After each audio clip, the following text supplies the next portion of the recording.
நான் உறுதியா சொல்லுவேன், இந்த எலெக்ஷன்ல விஜய் ஜெயிச்சதுக்கு மெஜாரிட்டியான காரணம், எல்லா சமூகத்தினரும் ஓட்டு போட்டு விஜய் வந்து வெற்றி பெற்றிருந்தாலும் மெஜாரிட்டியான காரணம் திராவிட கட்சிக்கு வாக்கு செலுத்தக்கூடாது அப்படிங்கிறதுக்காக விஜய்க்கு வாக்கு செலுத்தியவர்கள் அதிகம் அப்படின்னு சொல்லி நான் பல இடங்களை சொன்னேன். அப்போ ஏன் சீமானுக்கு வாக்கு செலுத்தல அப்படிங்கிறதையும் அந்த வீடியோக்கள் எல்லாத்துலயுமே சொல்லியிருக்கேன். ஏன் சீமானுக்கு வாக்கு செலுத்தலைன்னா, அவர் எந்த இடத்துலையும் எந்த ஒரு மேடையிலையும் பிற்படுத்தப்பட்டவர்களை பத்தியோ சிறுபான்மையினர்களை பத்தியோ பேசியதே கிடையாது. அவர்களுடைய உரிமையை பேசியதே கிடையாது. சில குறிப்பிட்ட ஜாதியினரை வந்து ஏதாவது ஒரு சில இடங்கள்ல ஏதாவது வீர வசனங்கள், கதை வசனங்கள் பேசியிருப்பாரு. ஆனா அவர்களுக்கான உரிமையை, அவர்களுக்கு வேண்டிய அரசியலை அவர் எங்கேயுமே பேசினது கிடையாது. மாறாக அம்பேத்கரை பத்தி அவர் எங்கேயுமே பேசினது கிடையாது. பெரியாரை பத்தி இழிவாக பேச ஆரம்பிச்சிட்டாரு.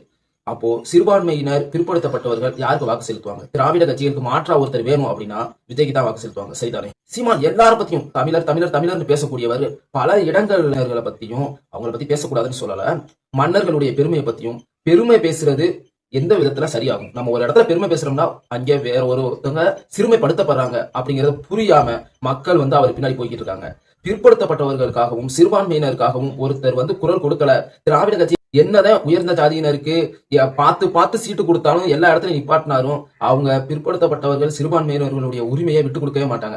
அவங்களை அடிச்சா நமக்கு பாதிப்பு அப்படிங்கறது அவங்களுக்கு தெரியும். ஆனா சீமான் எந்த இடத்துலயும் ஆட்சிக்கு வராத சீமான் அவங்களுடைய உரிமையை பத்தி, அவங்களுக்கு வழங்க வேண்டிய சலுகைகளை பத்தி பேசியதே கிடையாது.